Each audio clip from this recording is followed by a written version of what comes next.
ng mga look. Ano pa kaya ang mga kwento na maibabahagi nila sa kanilang mga makakasama? Unahin na natin ang tisoy na galing pa sa kainta. Narito, panoorin yung lahat.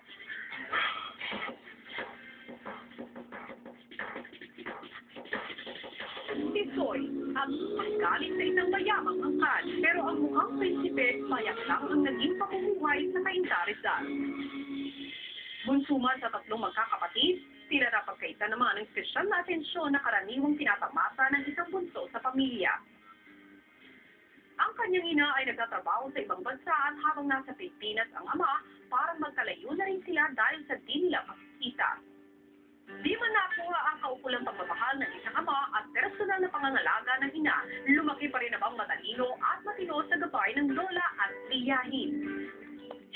Sa katunayan, consistent top student siya sa klase at ibinabahagi din ang husay sa pagsusulat sa kanilang school magazine. Makaranas kaya siya ng espesyal na atensyon na di niya nakuha sa mga magulang niya. Halina't ating welcome with open arms si Vince, ang bunso'y tisoy ng Rizal. Ang bunso'y tisoy ng Rizal, mga kapamilya! Vince!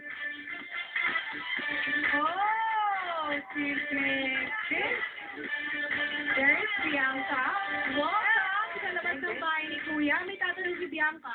Yes, hi, tating bunsoy tisoy. Ikaw ay nakatira sa iyong lolo at lola. Lola po. Lola at saka tita. Pero nasan ba ngayong mommy at daddy? Yung mommy ko po nasa Bahrain nagtatrabaho sa isang furniture shop. Tapos yung daddy ko po nasa Pilipinas kasama yung third wife. Oh, third one. Yung mommy mo, first, second? Second. Oh, okay. Alam mo, interesting ang buhay nitong si Vince, pero very soft-spoken din. Oo, medyo mahihayin pa eh. Kaya nga hindi na namin patatagalin pa. Vince, pumasok ka na sa bahay. Kuya, ihahatid ka na ni Ross. Vince, handa ka na ba? Here we go.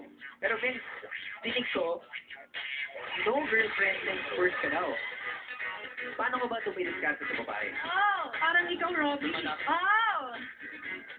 Kung saan pa mapunta to, pero ikaw Vince, going back to you.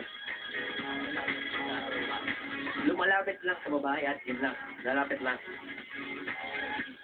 Magiging sweet na. Oh, gano'n pala. Vince, magpaalam ka na sa iyong mahal sa buhay.